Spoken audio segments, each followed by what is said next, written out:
Que le Seigneur bénisse et que la paix soit avec vous. Nous avons un point prophétique sur le Vatican et les nations. Et nous avons constaté aujourd'hui qu'il y avait cette fumée blanche qui est sortie. Hier, les résultats des élections devaient normalement tomber, mais le conclave n'avait pas pu s'entendre sur le pape qui avait été élu dans la journée d'hier. Et donc, ils ont repris les votes aujourd'hui. Et donc, c'est donc le pape actuel qui est donc passé. J'aimerais juste que vous m'apportez juste un bout de papier là où il y a son nom complet.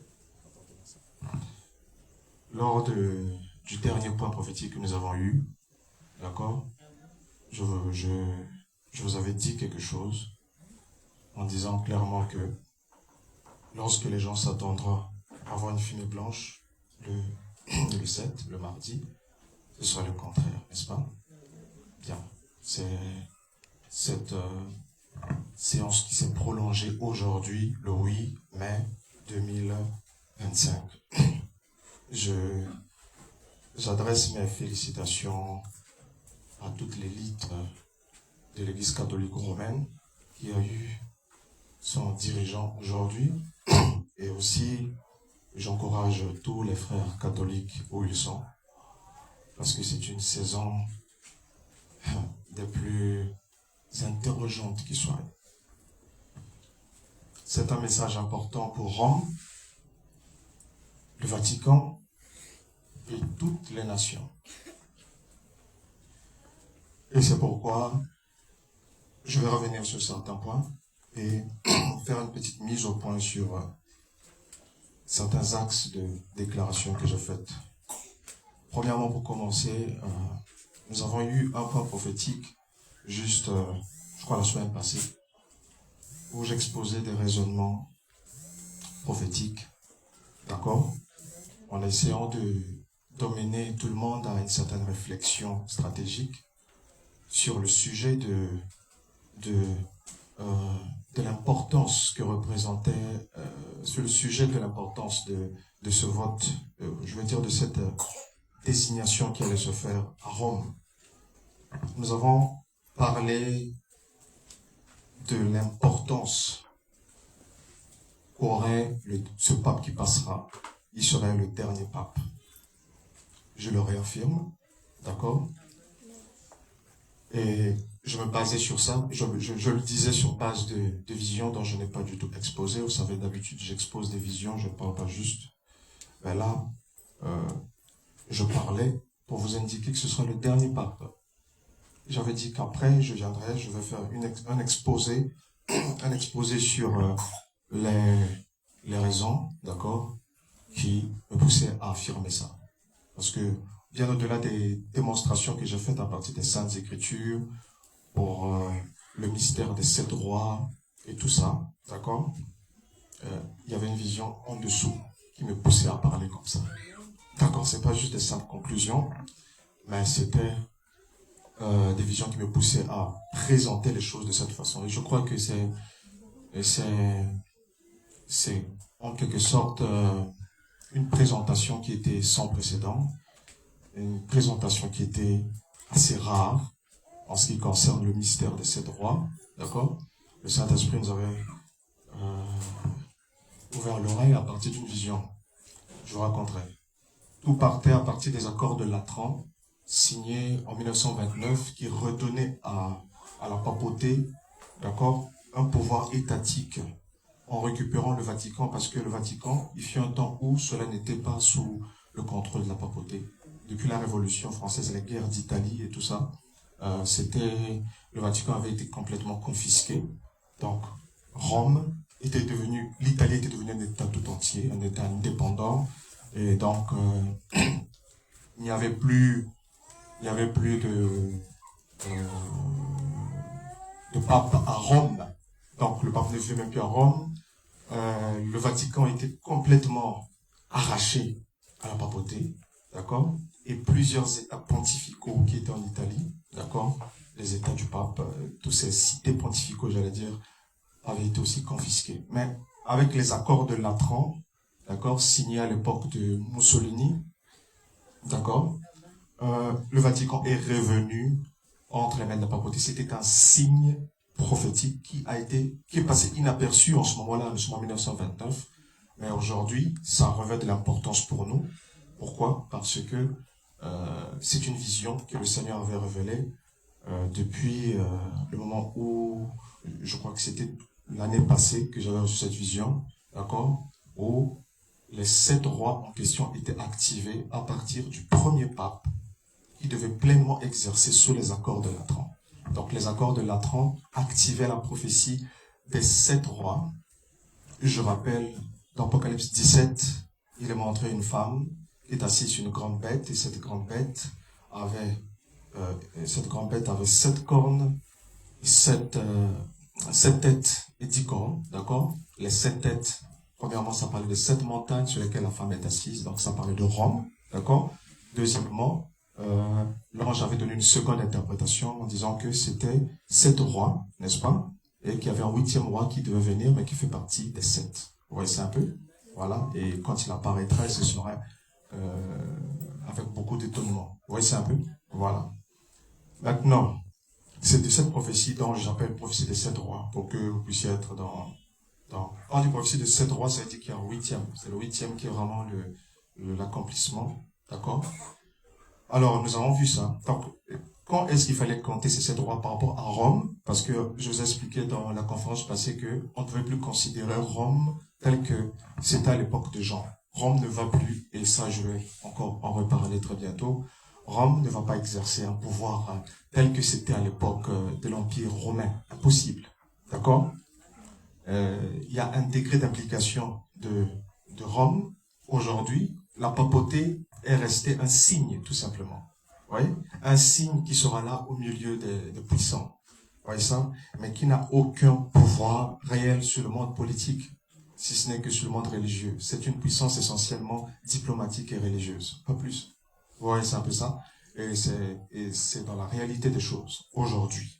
D'accord? Souvent, lorsque les gens lisent l'Apocalypse, ils lisent ça de la réalité antique de Jean. À cette époque, Rome avait un pouvoir impérial. Dans le monde où il y a eu une révolution, des changements, où il y a eu séparation entre l'Église et l'État, où il y a eu des États indépendants, d'accord? Et il n'y aura pas un système comme à l'époque de Rome. Ça, je peux bien vous le dire. Oui, c'est un peu où Rome va dire, non, c'est impossible, ça ne se fera pas de cette façon, d'accord? Mais ce qui est vrai, c'est que la papauté restait un signe dans cette machine, vous voyez? Et donc, pour Rome, les 7 rois en question, quand est-ce fallait-il commencer à les compter? C'est ça la grande question. Si, quand personne ne pouvait répondre à cette question, commençons à compter les 7 rois. Où? On va commencer par qui?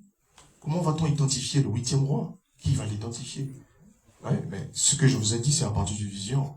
C'est pas une simple conclusion que je dis, que je suis venu vous démontrer. Non, c'est pas d'une vision. Hein? D'accord? Ça, dans cette vision, je voyais clairement les accords de la tranche. J'aurais des accords sur une table, comme ça. D'accord?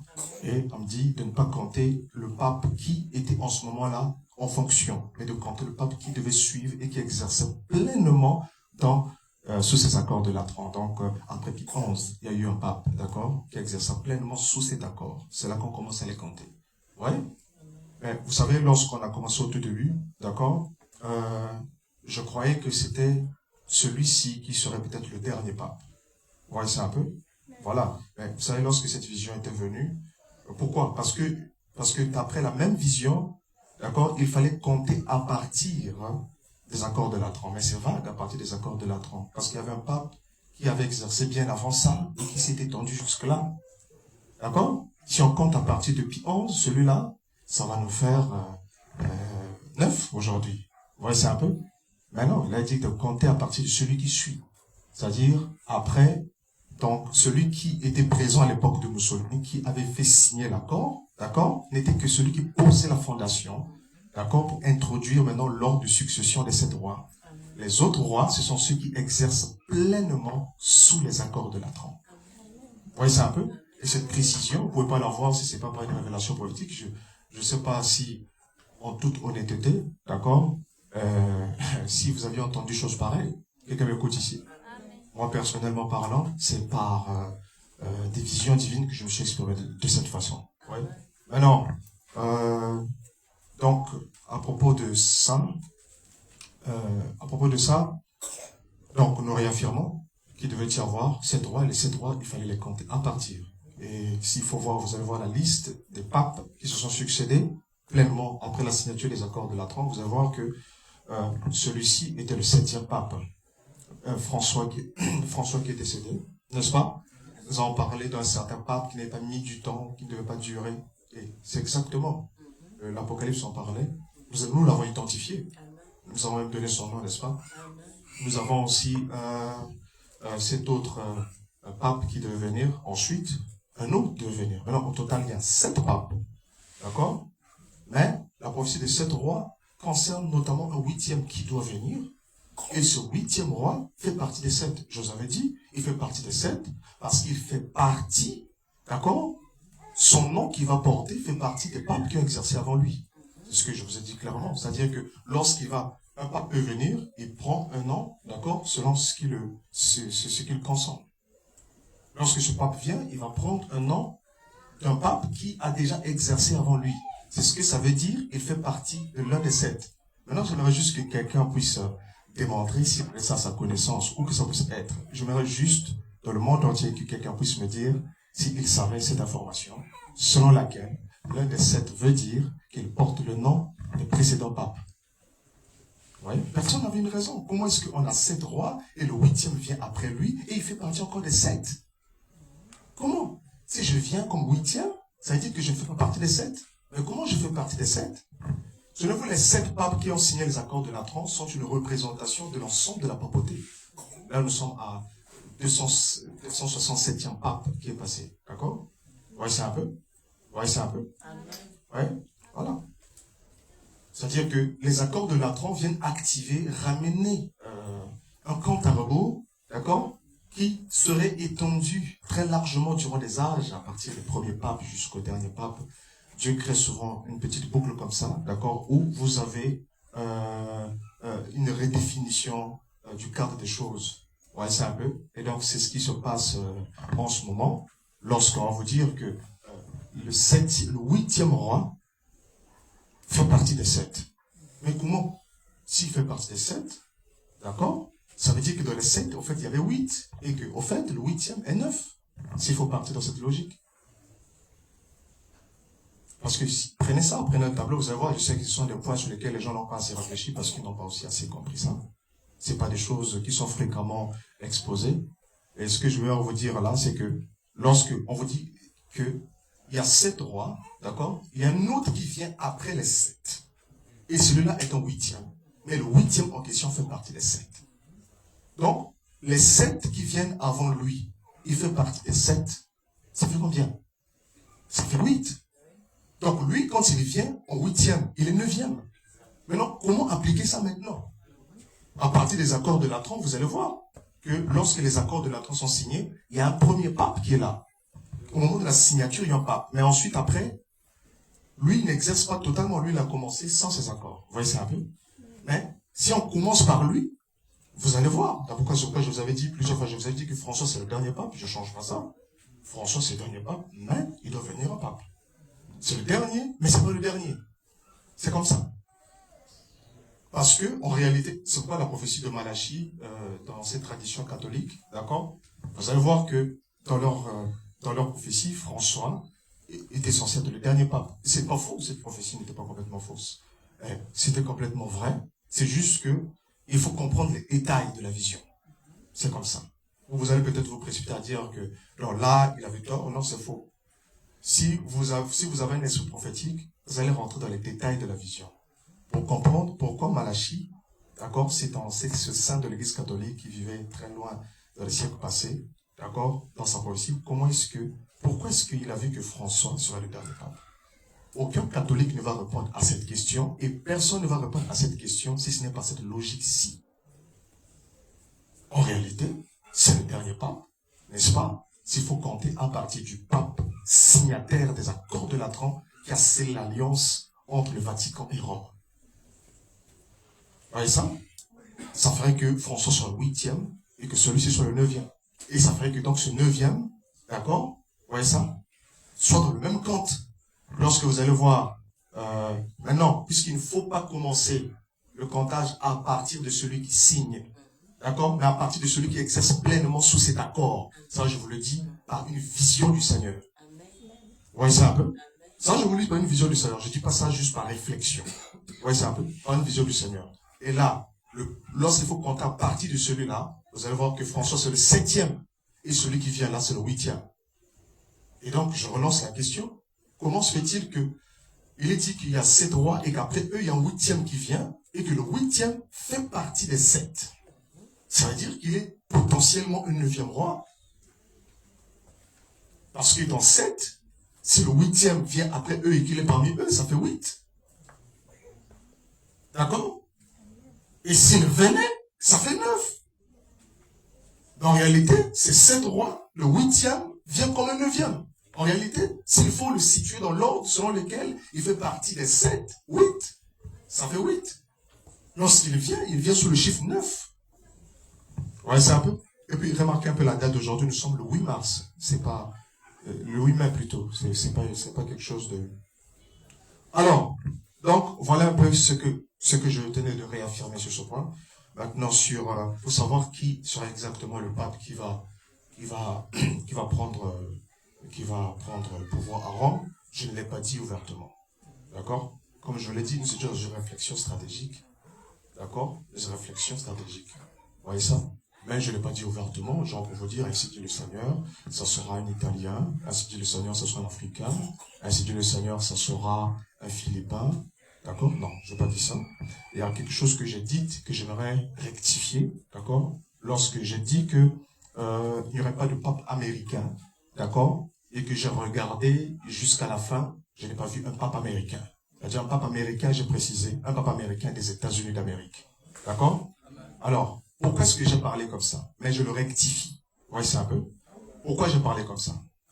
Eh bien, j'ai parlé comme ça parce que dans la vision, d'accord, je vous le dis en vérité, ma main levée devant le ciel, c'est-à-dire qu'on m'a montré quelqu'un, d'accord, dont les origines étaient les origines étaient mélangées. Vous comprenez un peu ça? C'était quelqu'un, c'est pourquoi je vous ai dit que je vous parlais, juste après ça, je parlais sur le mystère du Panado et du Panabé, n'est-ce pas? Lorsque j'en ai parlé lors du point de presse de la fois passée, d'accord? Et je n'ai pas expliqué du tout ça. Ouais, ça, c'était le dernier point. Oui? Parce qu'on me montrait qu'il avait des origines mélangées. D'accord? Entre le Panado et le Panabé. Mais vous allez fouiller ces deux termes, vous n'allez pas trouver ça. Oui, c'est un peu, mais Panado, c'est un terme latino. Oui, c'est un peu, etc. Voilà, c'est un terme latino, etc. Bref. Alors, mais Panado et Panabé. C'est-à-dire qu'on va montrer que ce type-là, d'accord, sera un mélange. D'accord? Voilà. Donc, du point de vue de son mélange, je l'ai vu de l'intérieur, pas de l'extérieur. Ouais, c'est un peu. Voilà. Et donc, ça veut dire qu'en voyant ça comme ça, maintenant, par compréhension personnelle, je me suis dit que certainement, c'est pas un Américain. Du point de vue de ce mélange, ah non, c'est pas un Américain du tout. Et vous avez un pape qui est passé, n'est-ce pas? Et il s'appelle Robert Francis Prévost, d'accord? Et vous allez voir, il n'est pas américain d'origine. Non, il est né aux États-Unis d'Amérique, mais sa mère était italienne, sa mère est italienne et son père est français. Donc c'est un franco-italien d'origine. Vous voyez, c'est un peu. Mais il est né aux États-Unis d'Amérique. C'est comme toi, c'est bien. Tu arrives quelque part dans une nation, n'est-ce pas? Tu es un Congolais pour commencer. Même si tu as des enfants qui naissent aux États-Unis d'Amérique et qui reçoivent la nationalité américaine, Bozaba Congolais. C'est souvent ça les Congolais. Tous nos frères africains qui sont partis là-bas pendant la traite négrière. Ouais, c'est un peu. Ils ont commencé à oublier qu'ils sont des Africains. Ils sont des Africains. Je crois qu'il y a de ceux qui se reconnaissent comme étant des Afro-Américains. On les appelle même des Afro-Américains. C'est-à-dire que peu importe où tu nais, ça ne change pas ton origine. Exact. Maintenant, c'est juste que, vous savez, avec le truc prophétique, j'ai juste été très rapide. Vous voyez ça un peu? Et j'ai été trop rapide dans la conclusion. Vous voyez ça un peu? et je n'ai même pas prévu ça dans mes notes. Ouais, ça, c'était un peu brusque que je l'ai dit comme ça. Mais en réalité, vous voyez, William Branham a vu que c'était un Américain. Ouais, ça un peu. Ouais, ça. Mais celui-ci voit que c'est pas un Américain. Qu'est-ce que ça veut dire? D'accord? On va se précipiter à se battre, d'accord? Mais c'est inutile de se battre. Il faut entrer dans les détails de la vision. D'accord? William Branham n'a pas vu, mais il a annoncé que ce soit un Américain. Moi, j'ai vu. Et quand je vois, je vous l'ai dit, je vois deux mélanges. D'accord, de la personne. D'accord? L'origine de cette personne-là est double. J'en ai parlé même avant même que nous puissions, avant le tout dernier point de presse prophétique, n'est-ce pas? Est double. Moi, je le vois de l'intérieur. Maintenant, juste pour vous expliquer aussi quelque chose. Donc, comme je l'ai dit, là, dans le cas, par exemple, de Jésus-Christ, d'accord? D'accord? Jésus-Christ, il est né à Bethléem, n'est-ce pas vrai? Donc, quand il est né à Bethléem, c'est le juif. Le juif, Judas, c'est le juif. Il est de Bethléem, Éphratien. C'est un Éphratien, c'est un Bethléemite. Mais jamais vous allez entendre, on va dire, Jésus de Bethléem. Jamais. Il est né à Bethléem, mais il a grandi en Galilée. Pourquoi? Parce que sa mère est en Galilée. Et son père et sa mère sont allés là-bas, en Galilée. Il s'est retrouvé en Galilée, pas à cause de lui, mais à cause des parents. Vous voyez, c'est un peu. Et on l'appelait le Galiléen. Maintenant, je vais vous poser juste une question. Il y a deux écritures qui annoncent, qui parlent du Messie. Une écriture qui l'annonce comme Naziréen. D'accord? L'autre qui l'annonce comme Bethléemite. Les deux des écritures ont raison ou tort. Dites-moi. Si vous répondez à cette question, alors je vais vous répondre. Parce que ici, c'est une question de complémentarité. Vous comprenez un peu ça? C'est pourquoi j'ai fait ce point pour faire un rectificatif de la façon dont ça a été dit. D'accord? Parce que il fallait que je repositionne les détails. Je n'ai même pas prévu ça ce jour-là. Je prévois ce genre de choses. D'accord? Donc, là, je repositionne les choses pour que vous compreniez. Ouais, c'est un peu. Et en réalité, je ne veux pas venir vous dire non. Je me réponds d'avoir dit que ce ne serait pas un Américain. C'est faux, c'est complètement faux. J'ai cette vision. C'est quelqu'un qui va me prouver qu'il est Américain de sang. D'accord? Alors je viens me repentir. Ah, c'est aussi simple que ça. Mais c'est juste qu'il y a un rectificatif. D'accord? Un rectificatif du point de vue que bon, ce ne serait pas américain. Parce que l'autre, quand il a dit ça dans une certaine fréquence. Vous voyez ça un peu? Et généralement, l'esprit peut parler A et B. N'est-ce pas? Vous pouvez penser que c'est contradictoire, mais souvent c'est complémentaire. Vous voyez ça un peu? Selon vous, je n'ai pas dit ça par effet de contradiction.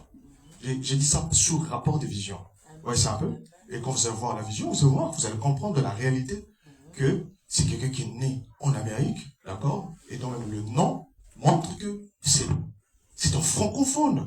Quelqu'un m'écoute ce soir ici. Et même le son, ça le montre.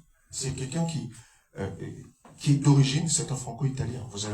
Vous pouvez vérifier ça. Alors, pourquoi est-ce que là, quelque part, j'étais juste sur ce point ici, lorsqu'il est dit dans Matthieu, chapitre 2, verset 23, il vint demeurer dans une ville appelée Nazareth, afin que s'accomplisse ce qui avait été annoncé par les prophètes, il sera nazaréen. Mais les prophètes qui ont annoncé qu'il sera nazaréen, ils ont contredit. Ont-ils contredit ce qui a été dit lorsqu'il a été dit qu'il sera bethléemite? Nazaréen, ça veut dire que, donc lui, il est de Nazareth. Mais Jésus était né à Bethléem. Bon, dites-moi, lequel des prophètes avait tort? Parce qu'il fallait que toute parole soit accomplie. Amen. Il est de Bethléem, accompli. Il est de Nazareth, accompli. Mais là, si vous voulez comprendre ces choses, entrez dans les détails. Parce que si une vision est juste, vous allez réaliser ça par rapport aux détails de la vision. Amen. Ouais, c'est un peu. Par rapport aux détails de la vision, parce que ça doit correspondre à la réalité. Amen. Si Jésus n'était pas à la Nazareth et qu'il était allé, par exemple, à Carmel, d'accord? Alors la vision serait fausse, d'accord? Parce que la vision initiale a dit qu'il serait nazaréen. Quelqu'un m'écoute ici. Amen. Mais, si c'est nazaréen, d'accord? Et qu'on regarde, mais dans le fond, il n'est pas nazaréen. Dans le fond, il n'est pas nazaréen. Dans le fond, il est de Bethléem. Comme David, un Bethléemite. Mais pourquoi maintenant ici, pourquoi dans la prophétie, on met en avant la place où il n'est pas né? Ce serait plus judicieux de dire Jésus de Nazareth, Jésus de Bethléem. Mais pourquoi dit-on Jésus de Nazareth? Pourquoi est-ce que jusqu'à aujourd'hui, même quand on prie, on dit Jésus de Nazareth? Pourquoi? Pourquoi Dieu ne fait pas beaucoup cas du lieu où parle la personne? Ici, dans le cas de Jésus. Bon, regardez maintenant Moïse. Lorsque vous allez voir Moïse, d'accord? Dites-moi, Moïse était égyptien ou hébreu? Non, dites-moi, répondez-moi si Moïse était égyptien ou hébreu. Et pourquoi le Seigneur met accent sur l'hébreu, pas sur l'égyptien? Alors qu'il était égyptien comme tout égyptien, et que toute sa famille était égyptienne depuis des siècles. Je vous explique la complémentarité prophétique, d'accord? Ce qui fait qu'à un moment donné, vous savez, il faudrait bien comprendre ces fréquences-là. Vous voyez ça un peu? Celui qui allait dire que le libérateur sera égyptien, d'accord? Aurait tort? Non, il n'aurait pas tort. Celui qui dirait qu'il serait hébreu aurait tort? Non. Ça dépend de ce qu'ils ont vu au point A et au point B. C'est ça le problème. Il faut d'abord étudier ce que la personne a vu. Parce qu'aujourd'hui, les gens sont un peu... Et quand vous allez étudier ça, vous allez voir, c'est complémentaire. C'est complètement complémentaire. Donc, Jésus, il est né, plutôt que Moïse, est né en Égypte. Il était égyptien. Mais devant Dieu, il est hébreu. Parce que devant Dieu, c'est l'origine qui compte. C'est le sang qui compte. C'est pas le lieu où tu nais qui compte. Mais ça n'empêche pas qu'il soit égyptien. Moïse était de la... Vous savez, l'Égypte, c'était la première puissance mondiale à cette époque-là. Moïse était... c'était la première puissance mondiale. L'Égypte. Donc aujourd'hui, si on comparait l'Égypte, on comparait l'Égypte à une nation, l'Égypte aujourd'hui, ce sont les États-Unis d'Amérique. Et donc ça veut dire que si Moïse était né en Égypte aujourd'hui, il naît aux États-Unis d'Amérique. Mais Dieu ne dira jamais Moïse l'Américain ou l'Égyptien. Il dira Moïse l'Hébreu. Pourquoi? C'est le sang. Le sang. Alors celui qui verrait Moïse comme un Égyptien, il aurait raison. D'accord? Mais celui qui verrait Moïse, d'accord, comme un Hébreu, il aurait aussi raison. C'est juste qu'il ne fallait pas dire que Moïse ne sera pas égyptien. Parce qu'il est né en Égypte. Mais il est hébreu, du point de vue d'origine. Or, la vision la plus importante, c'est votre origine. C'est pourquoi lorsque Dieu disperse son peuple, il lui ramène à l'origine. Aujourd'hui, lorsqu'on sonne de la trompette, d'accord, la trompette du jubilé, chaque nation repart d'où il vient. Donc, dans le temps de la trompette dans lequel nous sommes, Dieu regarde les gens par rapport à leurs origines. C'est comme ça. Vous voyez ça un peu? C'est comme ça. C'est-à-dire que d'où tu viens détermine ce que tu es. Devant Dieu, c'est comme ça. C'est pourquoi lorsque Israël se retrouve dans une terre étrangère, n'est-ce pas? Qu'est-ce qui se passe? Dieu doit le ramener sur sa terre. Pourquoi? Dieu ne considère pas le fait que Israël est dispersé dans le monde, ils restent là-bas, ils sont devenus des Allemands, ils sont devenus des Perses, ils sont devenus des Français, tout ça. Non. Il doit les ramener au point de départ. Et vous allez voir une écriture dans Sophonie qui dit que chaque peuple retournera d'où il est venu, par exemple. D'accord? Oui, c'est un peu. Pourquoi? Parce que et dans le temps de la trompette, nous sommes dans un temps de trompette. Trumpet. N'est-ce pas? Amen. Nous sommes dans un temps de trompette. Et lorsque nous sommes dans un temps de trompette, comme ça, d'accord? En plus des réalités scripturales que je viens de dire, Dieu regarde les origines. C'est-à-dire que Dieu mesure la valeur des choses par rapport à leur origine. C'est comme ça. Donc, c'est le fond de la personne qui parle, pas la natalité de la personne. Mais toutefois, il ne faut pas exclure la natalité. C'est pourquoi j'ai fait un rectificatif ici. N'est-ce pas? C'est ça pour vous montrer que cette partie où j'avais dit qu'il n'y aurait pas de pape américain, je vais l'expliquer pourquoi.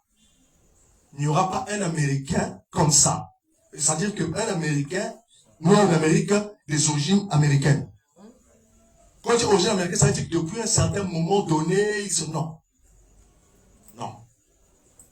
C'est un origine, c'est-à-dire que c'est un franco-italien né aux États-Unis. C'est ça.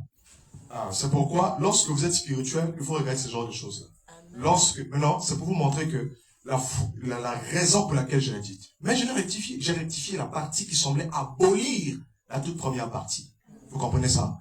Parce que cette partie-là aussi ne peut pas abolir celle que j'ai vue. Elles sont complémentaires. Aucune partie ne peut abolir l'autre. Amen, amen, amen. Aucune partie. S'il y a quelqu'un qui veut me montrer, qui vienne, qui me demande ça. Amen. Il n'y a aucune partie qui peut abolir l'autre. Seulement, ce qui n'aurait pas dû être dit, je les rectifie dans ce sens-là. Quelqu'un m'écoute ici pour que ça ne sème pas de la confusion. Est-ce que c'est clair? Amen. Voilà, donc c'est un peu ça. Bon, maintenant, il y a aussi... alors donc, c'est Robert Francis Prévost. Il a pris le nom d'un pape qui avait déjà vécu, donc Léon XIII. Léon XIII, il avait régné, je l'ai noté ici, Léon XIII, il avait régné de 1810 à 1903, Léon XIII. Vous voyez ça un peu? Voilà. Et donc, ce pape qui est venu, pour qu'il soit l'un des 7, il faut qu'il prenne le nom d'un précédent pape. C'est comme ça. L'un des 7, le 7, c'est le chiffre de la plénitude. C'est-à-dire que ça résume l'étendue de la papauté, d'accord? Mais à partir d'une date clé où la tête de l'animal commence à être guérie, c'est-à-dire aux accords de Latran. Vous voyez ça un peu? Voilà, donc c'est un peu ça. Et Léon XIII, qui a régné de 1810 à 1903, et donc celui qui est passé a pris son nom, donc il est Léon XIV. Amen. Amen, gloire à Jésus. Vous voyez ça un peu? Amen, amen. Et Léon XIV. Mais il pouvait choisir un autre. Chaque pape vient, il peut choisir. Mais il a choisi Léon XIV. Et ça, l'Esprit avait dit que, n'est-ce pas, il portera le nom d'un prédécesseur. Exact. Amen. Voilà, c'est un peu. Amen. Voilà, il portera le nom d'un prédécesseur. Et Robert Francis, son prédécesseur, Léon XIII, son prédécesseur, Léon XIII, est né le 2 mars 1800. Excusez-moi, il est né dans l'Empire français. D'accord? Et il a eu l'un des plus longs temps de règne qui soit, à côté de Pie XI et de Jean-Paul II. Ouais, c'est un peu. Et ce pape qui vient avec Léon XIV là, qui prend son nom là, a l'intention de mettre du temps jusqu'à la fin du monde. Ouais, ça. Et ainsi, il prend le nom, d'accord, d'un pape de la longévité déjà très grande, vous savez. C'est un peu ça. Et donc, vous pouvez faire de ça, c'est l'un des plus grands pontificaux, des plus grands pontificats. D'accord? Léon XIII. Ouais, ça, il a régné longtemps. Ouais, c'est un peu. Il a régné longtemps. Et ça, c'est ce qui va caractériser, d'accord, celui qui passe actuellement. D'accord? J'en viens juste sur ce point. C'est qu'il va régner longtemps.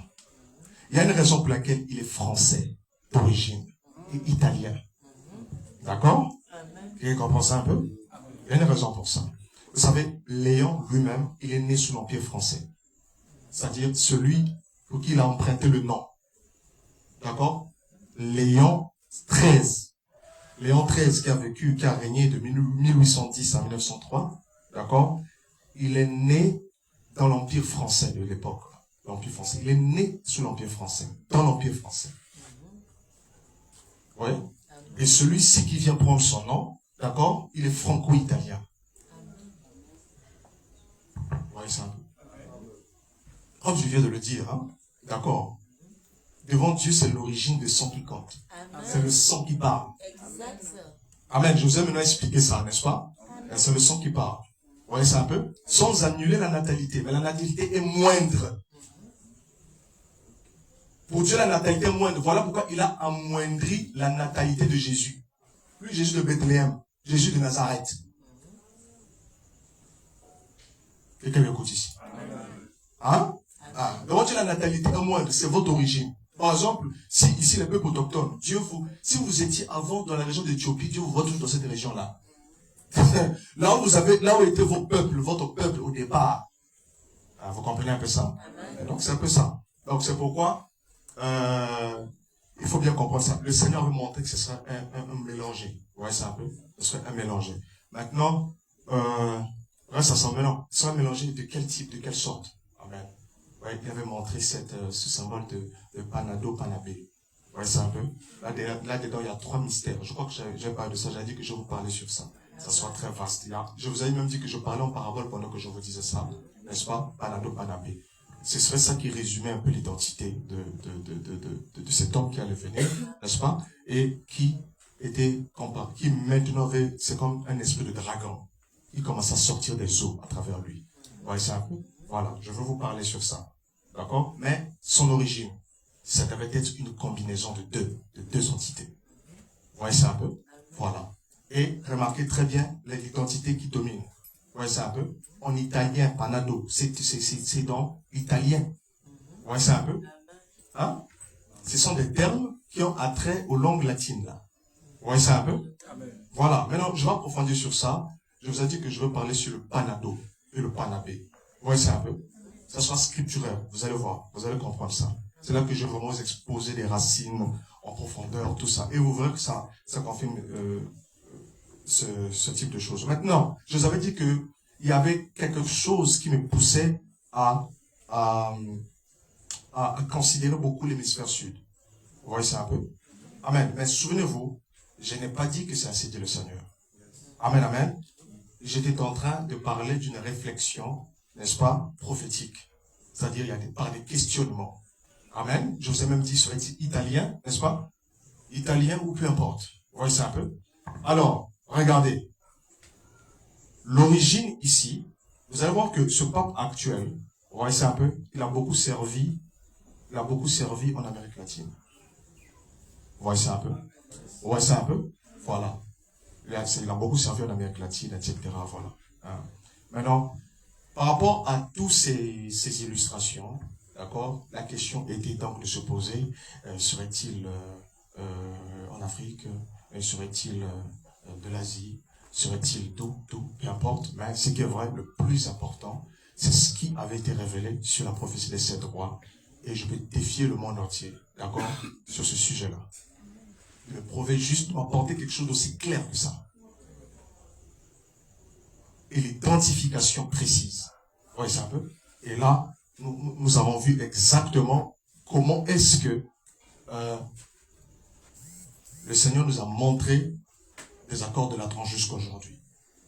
Et la chose qui est donc très impressionnante et qui est très importante, d'accord? Aujourd'hui, j'ai une vision. Et dans cette vision, j'étais en train de parler et on montre un grand soleil. Dans le grand soleil en question, il y avait 2 soleils à l'intérieur.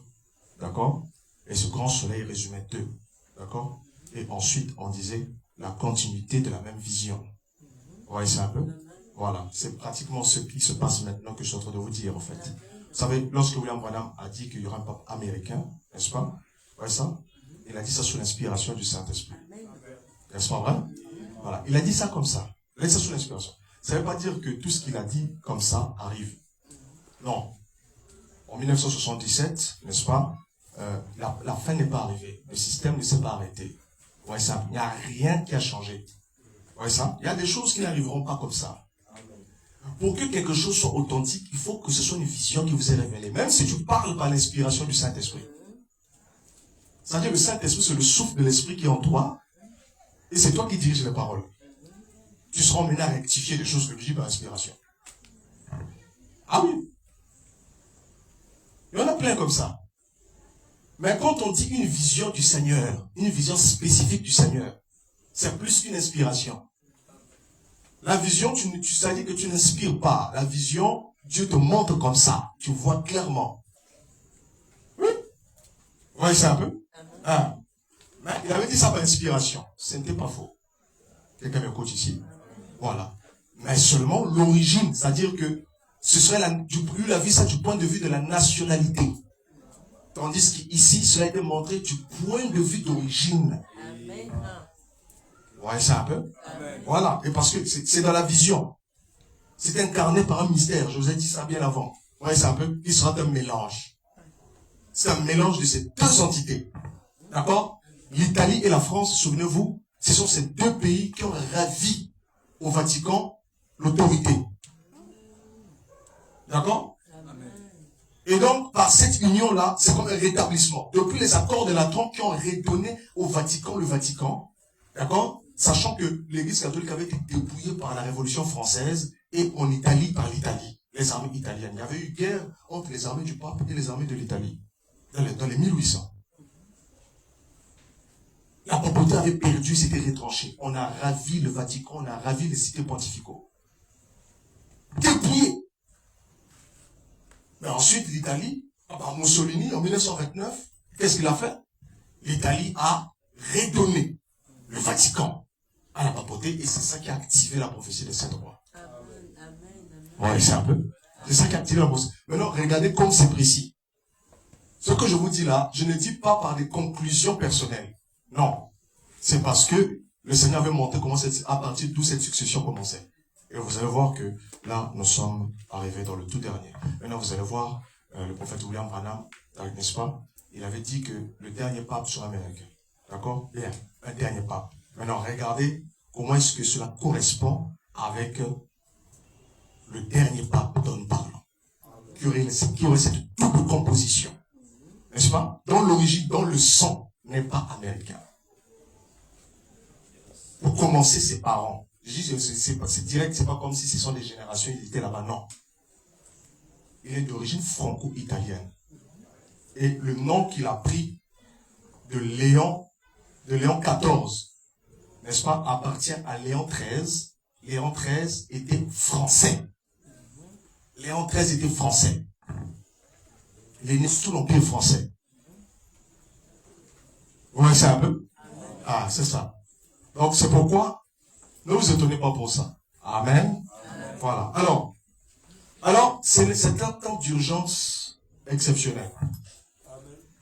Pour confirmer que la vision sur les 7 rois est juste. Amen. Pour confirmer que l'interprétation que le Seigneur nous a donnée sur la vision des 7 rois est correcte. J'aimerais juste que quelqu'un me contacte. Et ça veut dire que, comme je vous le dis, ça veut dire que je défie le monde entier de m'apporter une interprétation similaire avec le moins de détails fouillés. Ce que je dis, je ne le dis pas comme ça. Je le dis venant du Seigneur, par une vision. Vous voyez ça un peu? Vous voyez ça un peu? C'est-à-dire pour montrer que l'interprétation qui avait été donnée est une interprétation réelle. N'est-ce pas? Et remarquez comme ça correspond avec le tout dernier. N'est-ce pas? Et regardez, c'est donc, je le félicite, frère Robert Francis Prévence, félicitations pour cette élection, pour cette réussite. D'accord? Ouais, c'est un peu. Le frère Robert Francis Prévente. Acclamez pour lui.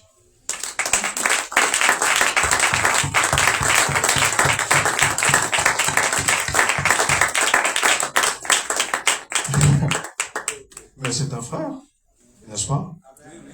C'est très bien. Je ne suis pas un ségrégationniste, un divisionniste. Et j'en arrive maintenant sur quelques points maintenant pour positionner l'Église. Qu'est-ce qui va maintenant se passer? Ouais. Alors là, j'ai fait une mise au point, n'est-ce pas? Je crois que jusque-là, on était clair, n'est-ce pas? Amen. Ok, on était clair jusque-là.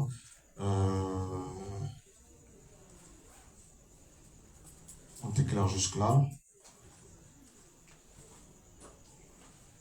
Donc, ce pape franco-italien, né aux États-Unis d'Amérique, ce monsieur-là, qui correspond au 8e pape, je veux dire au 8e roi. Quelqu'un m'écoute ici? Amen. Un 8e roi. Hein? Amen. Un 8e? Il correspond à ce 8e roi en question. D'accord? Ah, il y a des frères qui me disent, oh non, on sait que c'est... Oui. Comment tu vas identifier par les Écritures que celui-ci est le dernier pape? J'aimerais juste défier le monde entier. De prendre l'Écriture et de me prouver ce qui sera le dernier pape. Écrivez-moi. Cherchez-moi. Une démonstration scripturaire.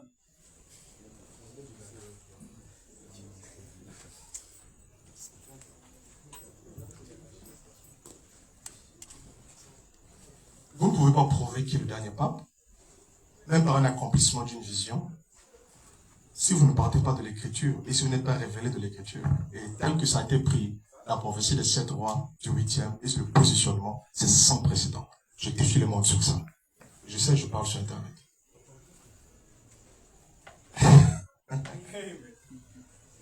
Je sais ce que je me tiens. Je ne plaisante pas. À dire que lorsque Dieu vous montre une vision, il doit aussi vous montrer l'appui des Écritures par rapport à ça. N'est-ce pas? Ok. Or, il faut que l'Esprit puisse le désigner. Mais on le désigne après sa révélation. C'est-à-dire, lorsqu'il apparaît, ensuite l'Esprit le désigne. Vous savez, lorsque Jésus est venu, n'est-ce pas? Jean-Baptiste ne l'a pas désigné avant qu'il n'apparaisse là. Quelqu'un m'écoute ici? Mais lorsque Jésus est entré dans le Jourdain, n'est-ce pas? N'est-ce pas? Et que l'Esprit est descendu sur lui, c'est-à-dire dès qu'il a reçu l'onction, aussitôt Jean-Baptiste l'a révélé. Amen. Donc, la révélation du Fils de... Quelqu'un que je sois ici? Je n'aurais pas dire ça. Amen, amen. Mais la révélation de cet homme-là, vous voyez ça un peu, vient après son intronisation. Je vous avais dit lorsque... voilà pourquoi je vais parler sur le Panado et le Panabé. N'est-ce pas? Selon le code de la vision qui avait été révélé bien avant. N'est-ce pas? Au sujet de ce pape. Vous voyez? Parce que Dieu révèle la chose après que la chose ait été intronisée. Vous voyez ça un peu? Lorsqu'il s'est intronisé, maintenant une voix peut dire « Voici ». Amen. Maintenant quand la voix dit « Voici le dernier pas », continue à parler. Tu dis quoi? Oh, c'est seulement le dernier pas. Non, continue. Ah, quelle est la puissance scripturaire sur laquelle la vision doit être bâtie? Oui, c'est le dernier pas, conformément à ce qui avait été écrit ici.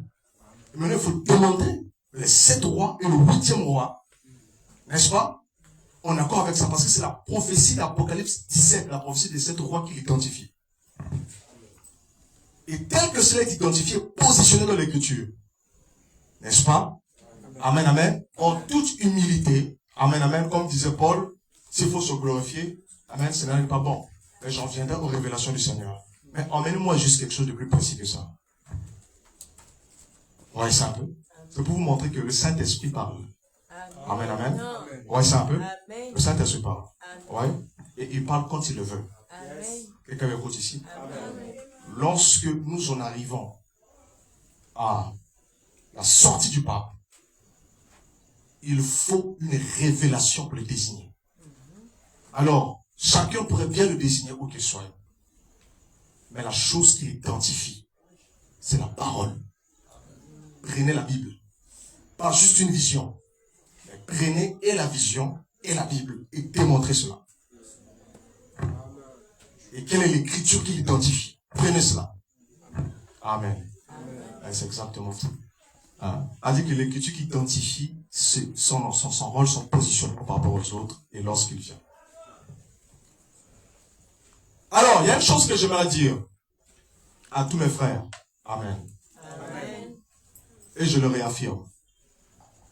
Amen. Amen. Ce pape qui est passé au pouvoir, n'est-ce pas? Amen. Il arrivera un temps, n'est-ce pas? Amen. Où il sera compromis, mais ce sera dans un temps de guerre. Est-ce que quelqu'un m'écoute ici? Amen. Cela arrivera seulement dans un temps de guerre. Dans un temps de guerre qui secoue le monde. Oui.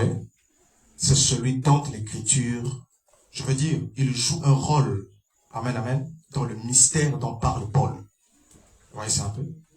Maintenant, n'allez pas vous dire qu'il y aura quelqu'un qui va se proclamer Dieu sur la terre et qui va entrer dans un temple de Jérusalem. Est-ce qu'on va dire ça? Amen, amen. Il n'y en aura pas du tout. Ça, je vous le dis, par la révélation et par l'ainsi dit le Seigneur. Ça, ce n'est pas une réflexion stratégique. Ce n'est pas une réflexion prophétique. Je vous dis, amen, le temple à Jérusalem ne sera jamais détruit. Le mont du temple restera désolé jusqu'à ce que la force du péché soit complètement détruite. Il n'y aura pas de 3e temple. Ça, je vous le dis, ça, c'est l'ainsi dit le Seigneur. Amen. Ne rêvez pas. Il n'y a pas un pape qui va aller là-bas, entrer dans Jérusalem et va se proclamer Dieu là-bas. Non. Le pape que vous voyez là sera l'un des plus bons papes qui soit. Je vous dis, il va refléter une unité d'esprit. Amen, amen. Et il aura beaucoup d'impact dans l'hémisphère sud. C'est-à-dire que l'impact de son ministère, de son pontificat, n'est-ce pas, sera de valoriser l'hémisphère sud. Alors que l'hémisphère sud connaîtra une grande croissance. sous son pontificat. Amen. C'est l'une des raisons pour laquelle je posais la question. Amen, amen. Pourquoi l'hémisphère sud, d'accord, est si important pour ce pape? Sans répondre à cette question. Quelqu'un écoute ici. Vous voyez ça un peu? Voilà. C'est que l'hémisphère sud occupera un rôle très important pour ce pape. Je vous ai dit, dans une des visions, n'est-ce pas, que je regardais et ce pape était arrivé jusque là. Juste quelque part. N'est-ce pas? Et quelque chose était arrivé, n'est-ce pas? Ça, je ne vais pas en parler aujourd'hui. Ah. Ça, c'est sur les actes de ce pape. Lorsque ce moment arrivera, n'est-ce pas? Et qu'il va se diriger contre la sémence de Dieu. Mais il va se diriger contre la sémence de Dieu, n'est-ce pas? Pas de la façon dont vous pensez. Hein? Je reviens sur ce point-ci. Je reviens. D'accord? Alors, ce pape en question, d'accord, il sera l'un des merveilleux papes qui soit. Je crois que les catholiques doivent être fiers de lui. Il sera un merveilleux pape. Il n'est pas le diable. Non. C'est un frère. Mais c'est un frère pape. Il va exercer son pontificat normalement. Mais il arrivera un temps, quelqu'un m'écoute ici, où la guerre le compromettra. Je vous le dis. Oh frère, tu parles de quelle guerre? Tu parles de quelle guerre? Je parle de la guerre mondiale. Oh mes frères, qu'est-ce que tu racontes? Est-ce qu'on sera là sur la terre pendant que cette guerre va commencer? Mon frère, tu seras là sur la terre. Tu verras chaque étape qui enclenche chaque processus de cette guerre. Bien sûr. Bien sûr, Jésus-Christ a dit avant que le feu ne tombe dans Sodome, Dieu avait fait sortir Lot. N'est-ce pas? Et entre-temps, dans le processus, il était là sur la terre. Les gens pensent que lorsque les guerres mondiales commenceront, ce sera tout de suite les jets de bombes atomiques. Mais non. Mais oui, il y aura de l'armes nucléaires qui seront utilisées. Là, je vous l'assure. Attendez juste. Mais ça ne sera pas encore à la phase telle que c'est en train d'avoir lieu.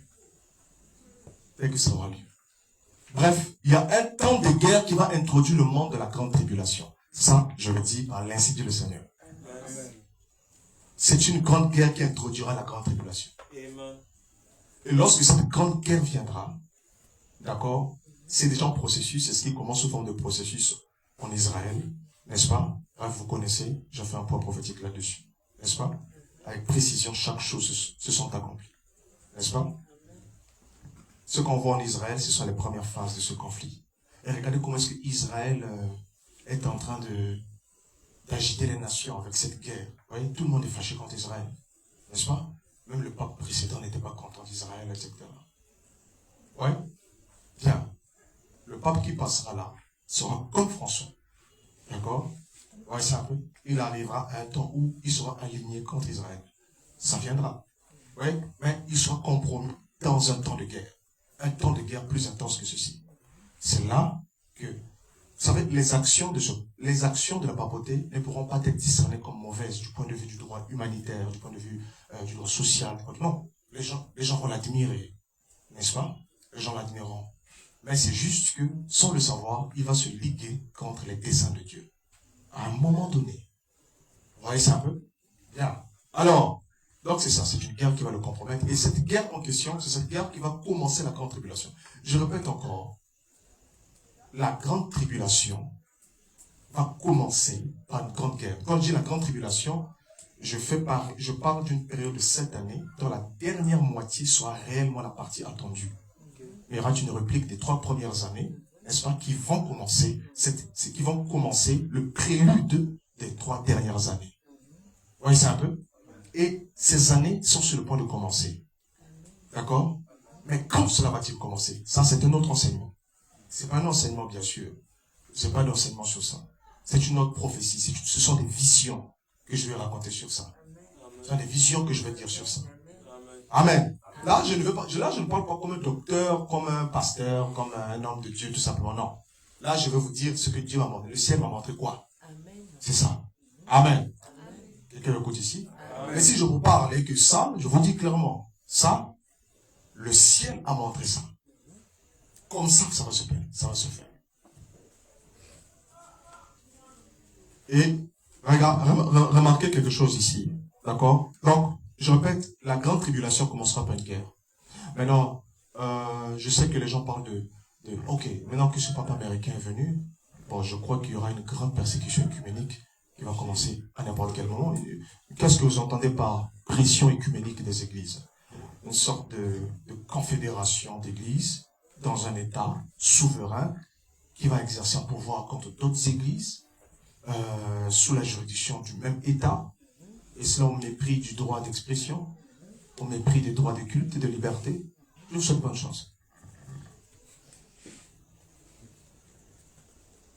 On me frère, il est écrit qu'il fera la guerre au sein. Mais c'est pas tel que vous pensez. C'est pas tel que vous pensez faire la guerre au sein. Laissons vous le dire. Quel précieux œcuménique.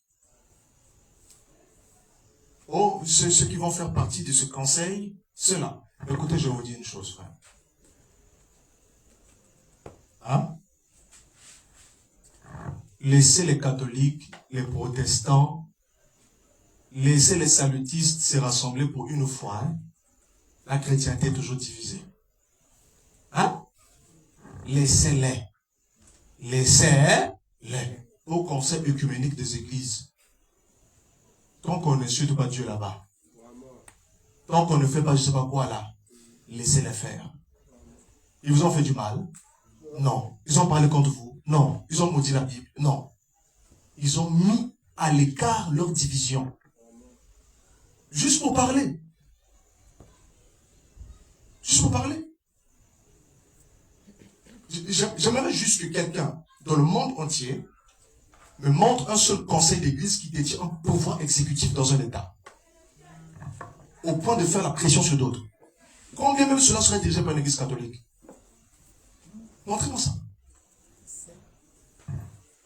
Quand vous prêchez quelque chose, il faut savoir ce que vous racontez aux gens.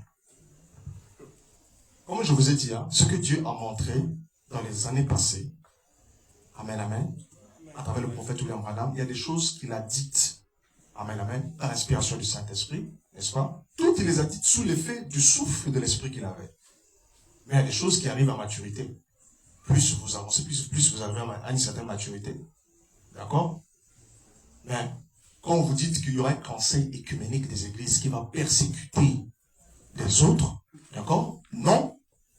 Il n'y aura pas une persécution ecclésiastique menée par un conseil ecclésiastique. Parce que nous ne sommes plus à l'époque là. C'est parce que vous avez surinterprété l'application du contexte historique de l'époque des gens, sans comprendre le mécanisme de l'État moderne. C'est la vérité. Quand tu relis seulement la Bible, on dit, il fera la guerre au sein. Ça, la guerre au sein, c'est quoi? Maintenant que ce n'est pas parce qu'il fasse la guerre au sein, il va commencer comment? Commençons d'abord par le Congo ici. Il fait comment? Il vient au Congo ici, et puis quoi? Il dit à Sassou, fait ça. Et il soit fait. Je vous dis que le pape n'a aucun pouvoir réel sur le monde. C'est quelqu'un qui va suivre le mouvement, mais qui ne va pas faire, il ne va pas diriger un mouvement, mais il va suivre un mouvement. Il soit juste le symbole d'une apostasie. Parce qu'il suivra l'ordre politique. Non point l'ordre politique le suivra.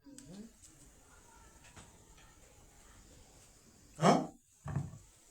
Si le pape dit, il y a quelqu'un qui m'avait dit à certaines fois, il m'a dit, frère, le pape là, il dit seulement que ceci s'arrête là-bas, et tout le monde va écouter.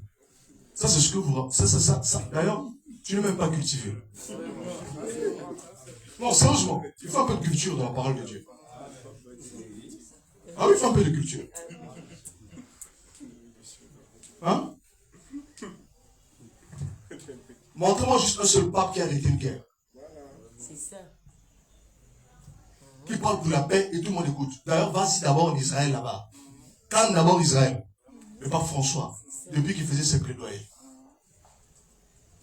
Il a parlé, il a condamné, il a parlé. Israël écoute ce qu'il dit là. Hein? Vas-y maintenant, vas-y. Le pape a une armée? Non. Avant, le pape avait une armée. Mais la papauté n'aura plus d'armée. C'est un État dans un État. C'est-à-dire que l'âge de l'Empire, l'âge de la Rome impériale est déjà tombé. L'âge de l'Empire impérial papal est aussi déjà tombé. Elle est tombée. Ce système-là a déjà été jugé et c'est devenu un repère de tout esprit juste. Un repère de tout esprit. Quand l'Empire s'éclate, ça devient quoi? Un repère de tout esprit impur qui se retrouve dans toutes sortes de peuples et de langues et de rois.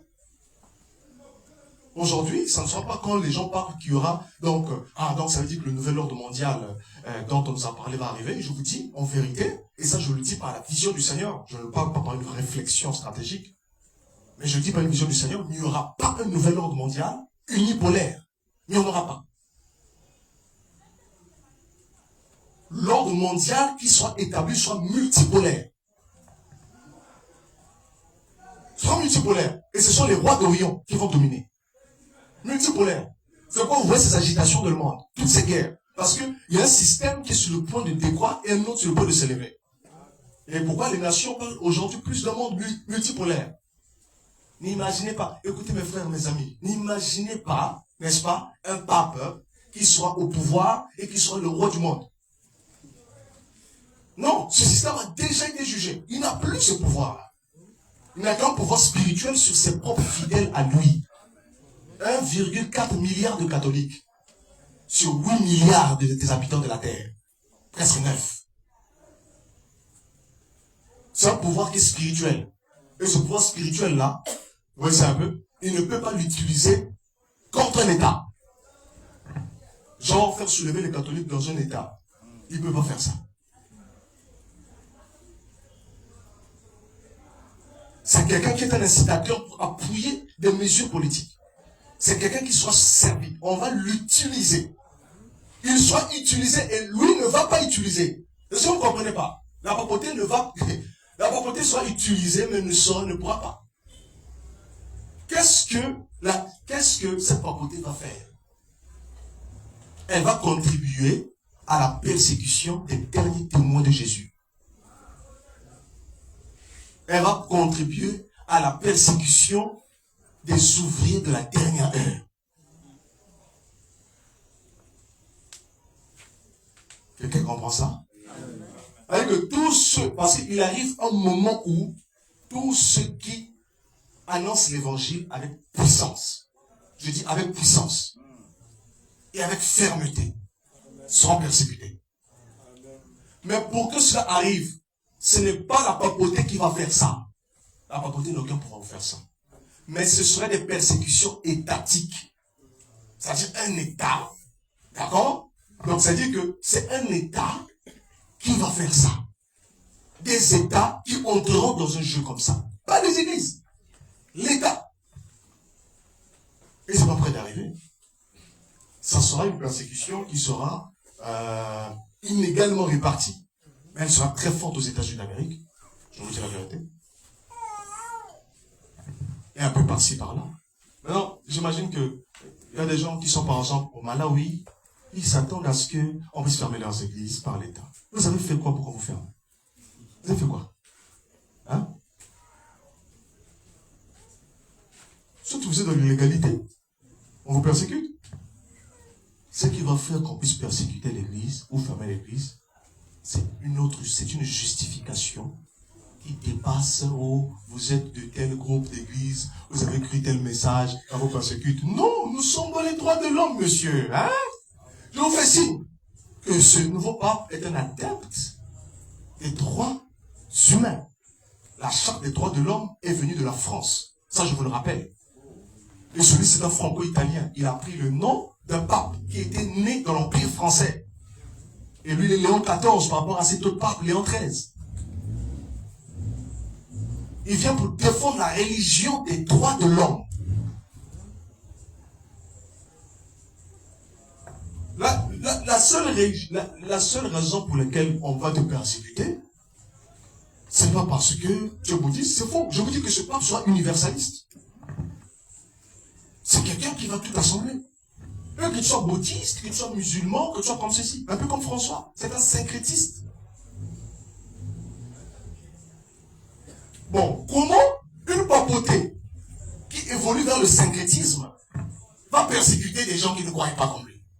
Eux, ils veulent mettre à côté leurs différents pour s'associer avec tout le monde. Mais vous, vous êtes des champions de la division, vous êtes animés par le diable. Le diable est de quel côté? Dites-moi. Si vous voulez voir le diable dans ces choses-là, il faut dépasser les règles, les instruments de mesure que les religieux utilisent aujourd'hui. Parce que les religieux utilisent quelque chose qui n'est pas du tout conforme à la règle. J'aimerais juste que quelqu'un me démontre comment dans un monde syncrétiste tel que nous sommes là, n'est-ce pas, comment est-ce que il pourrait y avoir une persécution? C'est impossible. Mon frère, aussitôt qu'on ferme ton église, allons-y par exemple dans les pays développés. Mais la Cour suprême peut arrêter ça. Le droit à la liberté d'expression, le droit à la religion, le droit, c'est très fort en Occident. Ne voyez pas, le Rwanda par exemple, le Rwanda a fermé les églises en prétextant de l'illégalité, n'est-ce pas, etc. Mais c'est un pays où déjà le droit laisse à désirer. Maintenant, vous me parlez d'une persécution mondiale qui soit écuménique. D'accord? Sachant que les régimes ne sont pas pareils partout. Et déjà, laisse-moi vous dire, il n'y aura pas un pape qui sera le chef du monde. Il n'y en aura pas. Celui-ci sera une marionnette utilisée par les puissances. Quelqu'un m'écoute ici. On se servira de lui, et après qu'on s'est servi de Rome, Rome sera encore, on va faire à Rome comme on l'a encore fait. Les mêmes cornes vont dévorer cette femme. Il faut savoir ça. Parce que le Vatican, maintenant regardez. Je voulais juste balayer ces petits aspects-là pour montrer aux gens qui ne savent rien. Pour montrer à certains groupes de personnes qui ne connaissent pas vraiment quelque chose là-dessus. Nous sommes aujourd'hui au XXIe siècle. Vous voulez avoir la lumière sur le temps dans lequel nous sommes et vous retournez encore à des années antérieures pour les comprendre. Alors que le Saint-Esprit va vous parler maintenant même sur ce qui doit se passer. Hein?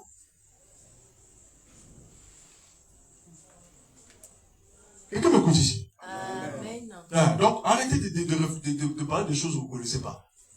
Et ça, ce n'est pas des réflexions. Ça, je le dis par l'Esprit du Seigneur. Il n'y aura pas une confédération des églises. N'est-ce pas? Et le pape ne dirige aucune confédération des églises. La confédération des églises a commencé à être créée aux États-Unis d'Amérique. Vous pouvez faire des recherches sur ça. Le pape ne dirige aucune confédération des églises. Hein? Il fait juste des réunions, c'est des réunions où il rassemble des religions, etc., des trucs comme ça. Mais il ne dirige aucune. Il n'y a pas une institution où le pape sera le chef. Il n'y en aura jamais. Je vous le dis. Pourquoi? Dès qu'on fait ça, cette chose-là va se séparer. Parce que tout le monde ne le voit pas de la même façon. Donc on ne peut pas placer cet homme-là chef d'une confédération des églises. C'est possible. Donnez-moi juste un seul truc où le pape dirige une confédération des églises. Montrez-moi ça. Par le passé, par le présent. Et je vous dis par le futur, jamais. Ça, je le dis par l'incité du Seigneur. Amen. Ça, je ne cogite pas. Ça, je vous le dis. Ce que vous dites doit... Vous savez, lorsque... Regardez très bien. Il n'y a qu'un seul pouvoir dans le monde qui peut faire de telles choses. C'est le pouvoir étatique qui émane de l'État indépendant seul. Et le Vatican ne peut pas manipuler un État dans la constitution actuelle du monde. Comme à l'époque. Parce que quand on disait à l'époque, c'était comme si on était encore au Moyen-Âge. Mais frère, toi tu lis l'Apocalypse sous la vitrine de l'Antiquité et du Moyen-Âge. Tu oublies que tu es dans un temps moderne. Hein? Tu sais ce qu'on faisait à l'époque des gens? On se prosternait devant l'empereur. On imposait qu'il s'incline. Et celui qui ne s'incline pas, qui n'adore pas l'empereur, on le jetait sur lui de Patmos, où on le tuait. Ou on le jetait dans un stade où il y avait des animaux qui les dévoraient. Ça ne va jamais encore avoir lieu de cette façon. Parce que ce système a déjà été jugé et déjà tombé. Cette Babylone est déjà tombée. Allez-y lire la chute de l'Empire romain et la chute de l'Empire romain papal. Hein? Le monde entre dans une autre configuration qui vous demande d'avoir accès à la révélation du Saint-Esprit. Et non de voir les choses par un filtre du Moyen-Âge, par un filtre de l'Antiquité. Voilà pourquoi il y a des gens qui disent que non, voilà, il y aura un pape qui viendra, il va entrer dans le temple, et tout le monde va comme ça l'adorer, les gens vont comme ça l'adorer, voilà. Il va se proclamer Dieu. Il n'y a aucun pape, aucun homme sur cette planète qui va se proclamer Dieu. Qui est fou? Au frère, l'Écriture a dit, se proclamer lui-même Dieu. Ce n'est pas de la façon dont vous pensez. Exactement. Amen. Lorsque Paul parlait comme ça, il disait que le mystère de l'iniquité agit déjà. C'est-à-dire que ça se faisait déjà à cette époque-là. Les empereurs de Rome se proclamaient des dieux. Frère, c'est des vrais fous. Les gens comme les Néron, les Dominiciens, ils sont comme ça. L'empereur de Rome, il se proclamait Dieu. Néron se proclamait Dieu. Dominicien, tous ceux-là, ils se proclamés Dieu. Ils avaient un pouvoir que les présidents n'ont pas aujourd'hui et ils contrôlaient le monde entier. Ce système a déjà été jugé. Pourquoi? Ça ferait plus de mal si ça demeurait encore jusqu'à ce jour. Ça a déjà été jugé. Maintenant, il y a une autre forme qui est plus subtile et qui sera plus subtile que ça. Où les gens vont adorer sans le savoir. Ça doit se faire par l'admiration, pas par une contrainte. Vous savez déjà ceux qui adorent Branham, par exemple, adorent la bête. Ceux qui adorent Simon Kimbangu adorent la bête. Tu dis la marque de la bête? C'est ça. Amen. Non, ce n'est pas du tout ça. Il n'y aura pas un pape qu'on va adorer comme ça. Il va se proclamer Dieu. Qui est fou? Même le diable, s'il vient comme ça. Ça, c'était seulement à cette époque-là. À l'époque des empereurs, ils avaient atteint un niveau où ils faisaient tuer les gens juste qu'ils ne voulaient pas les adorer. Ici, là, ça ne se reproduira plus dans un monde civilisé tel que nous le voyons. Ce système avait déjà été jugé. Quelqu'un m'écoute ici? Amen. Même en Chine, là-bas, malgré un pouvoir un peu très fort, il ne va jamais dire « Oh, adorez-moi chinois ». Les gens vont se révolter.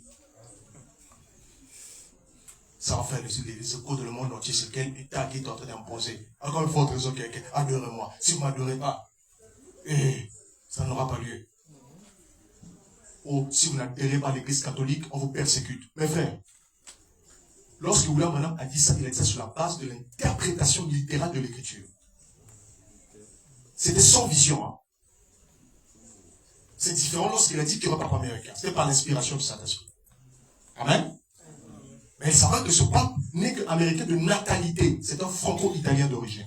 Ce que le Saint-Esprit a montré du point de vue de son mélange ethnique. En ce moment-ci. Montrer que les deux parties ne se contredisaient pas. C'est pourquoi j'ai rectifié une partie ici. Quelqu'un m'écoute ici. Mais, dire ici. Amen. Quelqu'un m'écoute ici. Dire ici. Que l'heure vient où tous ceux qui ne seront pas de l'église catholique seront persécutés. Mes frères, tu vas attendre ça. Tu vas mourir. Ça n'arrivera jamais. Oh frère, tu contredis. Non. C'était l'interprétation littérale. Ça, c'est pas une vision du Seigneur. C'est une interprétation littérale de l'écriture. Ils savent faire comment? Avec quoi? Je vous rappelle que ce sont les droits de l'homme qui ont été adoptés en France. La charte des droits de l'homme qui ont commencé en France et la Révolution française qui ont mis un terme, d'accord, au système impérialiste de la papauté. Et c'est cette charte qui est défendue dans le monde entier, à la fois par la France et par ce pape actuellement franco-italien. Montrez-moi comment dans ce monde ici, d'accord, les gens pensent que c'est juste William Branham qui l'a dit. Non, il y a des adventistes qui ont dit ça. William Branham a lu des livres. Je peux vous montrer ces livres.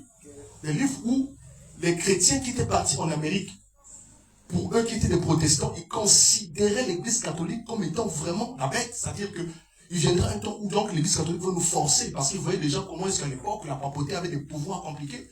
C'est-à-dire que, ils ont persécuté des protestants, je vous assure, lorsque les protestants sont sortis, ils ont cherché à les éliminer. Et ils se sont dit que ça va se reproduire.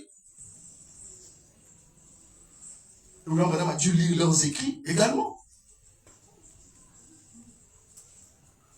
C'est pas l'exclusivité d'une révélation, c'est pas des écrits du message, non. C'est traçable ce courant de pensée. Mais c'est complètement faux. Le système papal est tombé. Le système romain est tombé, c'est devenu spirituel. Un repère de tout esprit, ce n'est pas un contrôle physique. C'est pas que non, on va t'obliger, bon ok, mais non, entre là-bas. Celui qui n'est pas catholique, on va le tuer, on le met en prison. Ça ne va jamais arriver, je vous défie par le ciel et la par la terre. Amen. Changez les doctrines.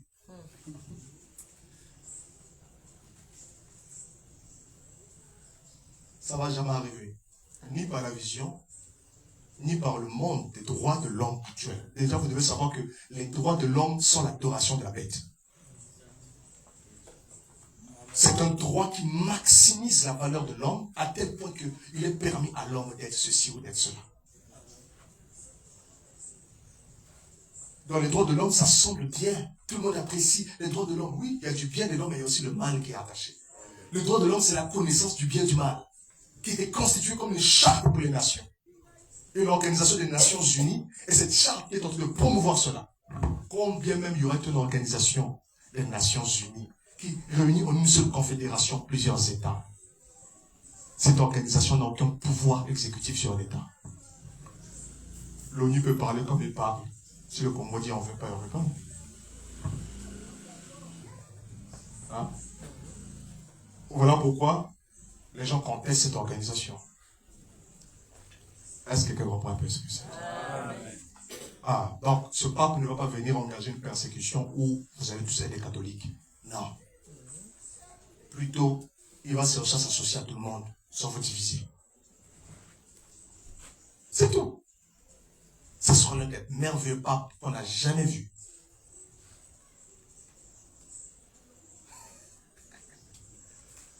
Mais ce qui va le compromettre, vous n'allez pas voir ça. Ça demandera des yeux spirituels très élevés. Parce que le monde va acclamer, va admirer. Continuellement admirer. Et c'est comme ça que ça va se passer. Ouais? Ah. Donc c'est pourquoi, que ce soit du point de vue de la persécution étatique, que ce soit du point de vue de la persécution ecclésiastique, non. Amen. Les témoins de Jésus seront persécutés par des États. Vous voyez ça un peu?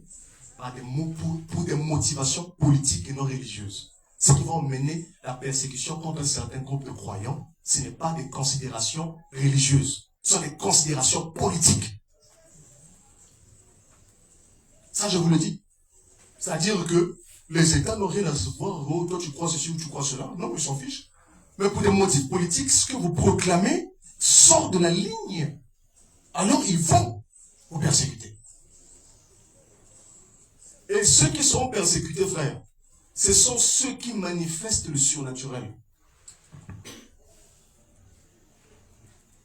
Hein? Ce n'est pas toi qui vas à l'église qui tient la brochure tous les jours. On va te persécuter pourquoi? Tu as fait quoi, l'État? Tu as fait quoi? Il arrive un temps, la persécution sera contre un groupe spécifique d'acteurs. Et je vous dis que ça sera une persécution universelle.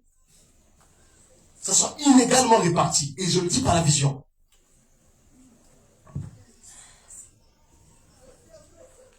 Si tu fais en Arabie, on te persécute aussi. Si tu fais en Israël, là-bas, on va te persécuter là-bas. La persécution sera très forte en Amérique. Maintenant, j'en viens à ceci.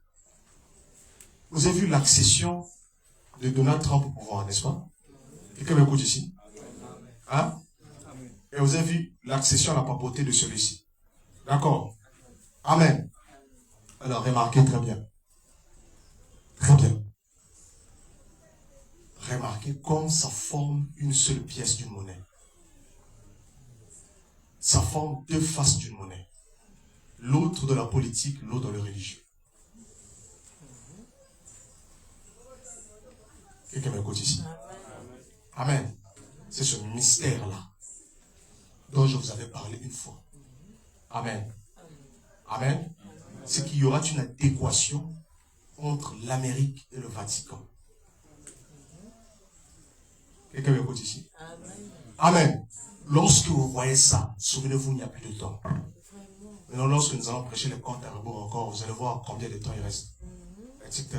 Mais ça, je ne peux pas prêcher ça publiquement. Vous voyez ça un peu. Amen. Vous savez, j'en ai déjà parlé ici. Amen. Si ce n'est de donner des événements précis qui vont arriver dans des temps précis. Amen. D'un bout à l'autre du compte à rebours. Amen. Le temps a été ouvert. Vous voyez ça un peu. Et c'est pourquoi la chose que j'aimerais dire ici, pour clôturer cet instant, d'accord, c'est de vous dire que ces années qui commencent sont des années mystères. Amen. Mais il faut encore un peu de temps pour que celui qui est passé, amen, puisse revêtir, amen, ce qu'il doit revêtir. Quelqu'un m'écoute ici? Amen. Mais il est déjà apparu. Amen. Amen. Il n'est pas le diable. C'est notre frère. Mais un jour, il sera utilisé par le dragon. Quelqu'un m'écoute ici? Amen. Amen. Amen. Écoutez, le faux prophète, est-il le faux prophète du livre de l'Apocalypse? Il est un mystère du faux prophète. Le faux prophète est un esprit. Il est un mystère qui incarne le faux prophète de la dimension religieuse à Rome. Mais le faux prophète ne se limite pas à Rome, s'il vous plaît. Excusez-moi. Amen, amen. Le faux prophète, c'est celui qui se tient derrière la chair là, mais qui est politique. Ça viendra du pouvoir politique en adéquation avec celle du religieux. Mais le temps où cela doit être clairement identifié, bien s'agencer, il faut d'abord que ce mandat passe. Et qu'elle écoute ici, en Amérique. Amen. Mais déjà, c'est la fondation qui est posée. Alors vous verrez pleinement commencer les choses. Amen. Nous aurons une idée comment est-ce que nous allons organiser des réunions spécifiques pour ça. J'avertis l'Italie de préparer l'ensemble de sa population, d'accord, dans la région de la vallée des Abruzzes, de pouvoir solidifier les murs, les maisons, de pouvoir préparer tout ce qu'il faut pour des résistances sismiques. Il y aura un tremblement de terre qui va se produire. Il vaut mieux être préparé. L'Italie n'est pas préparée pour ça. Laisse-moi vous dire ça. Il y aura un violent tremblement de terre de magnitude entre 5 et 6 sur l'échelle de Richter. Il va frapper la vallée des Abruzzes. Vous comprenez ça un peu? Ce sera terrible. Ce tremblement de terre sera terrible, ce sera ressenti jusqu'à Rome. Le Vatican va trembler. Toutes les 7 montagnes vont vibrer littéralement. Vous voyez ça un peu? Il y aura une tempête de la même période qui va frapper l'Italie. Vous voyez ça? De Naples jusqu'à Milan. Et Rome sera dans l'obscurité. Et il y aura des fortes inondations lorsque cela va arriver. Ce sera des signes qui vont avoir lieu dans le début du pontificat qui a été inauguré. J'avais déjà averti sur ça. D'accord? Et pour le reste, restons en prière. D'accord? Restons en prière. Ouais. Le temps viendra où il va exercer ce qu'il va exercer. Mais les choses vont se faire telles que le monde pense depuis. Comme vous avez su le comprendre, ça va se faire de façon subtile et je prendrai le temps d'en faire un enseignement sur la base de la révélation. D'accord? Et donc, pour tous les frères catholiques, où qu'ils sont, tout ce que je veux dire, c'est que continuez à prier sincèrement, de tout votre cœur, cherchez le Saint-Esprit, naissez de nouveau, devenez de nouvelles personnes. Le reste, là, importe peu. Et cherchez à tout prix la vérité. Amen. Mais ça va, si un catholique te dit que je vais rester catholique, ok, reste catholique. Mais tu dois naître de nouveau.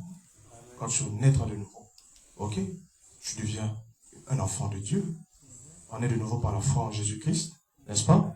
Et vous savez, les chrétiens aujourd'hui sont devenus des racistes. Ils n'aiment pas d'autres chrétiens. Bon, les catholiques sont... ceci, cela. Mais toi, tu es quoi? Moi, j'ai toujours dit aux frères du message, d'accord? Vous avez combien de confessions religieuses dans le message? Hein? La raison pour laquelle vous avez de la peine à faire des conventions, parce que vous êtes bien divisés. Et c'est difficile parfois de s'unir. Quand vous réunissez, c'est Babylone. C'est Babylone. Celui-ci croit, Jésus est déjà venu, Jésus n'est pas encore venu, parle avec Dieu. Quoi encore? le Saint-Esprit, c'est pas la foi, l'autre, le Saint-Esprit, non, non, non, c'est l'amour, l'autre, non. Division, division sur division, vous êtes aussi bien divisés que quand vous vous rassemblez, vous, mystérieusement, vous n'êtes pas Babylone. Mais les autres, qui sont bien divisés, avec bien des doctrines qu'on peut démonter par la Bible au même titre que vous, d'accord? Et eux sont Babylone. Attends, vous avez raté le mystère. C'est que Babylone, ce n'est pas un local, ce n'est pas un système physique. C'est tombé ce système. C'est devenu un esprit qui peut vivre en toute dénomination. Voilà, que vous soyez, je ne sais pas, d'église message, que vous soyez de n'importe quel groupe. C'est comme ça. Donc, c'est pourquoi il est très important de comprendre ce genre de choses. D'accord? Voilà.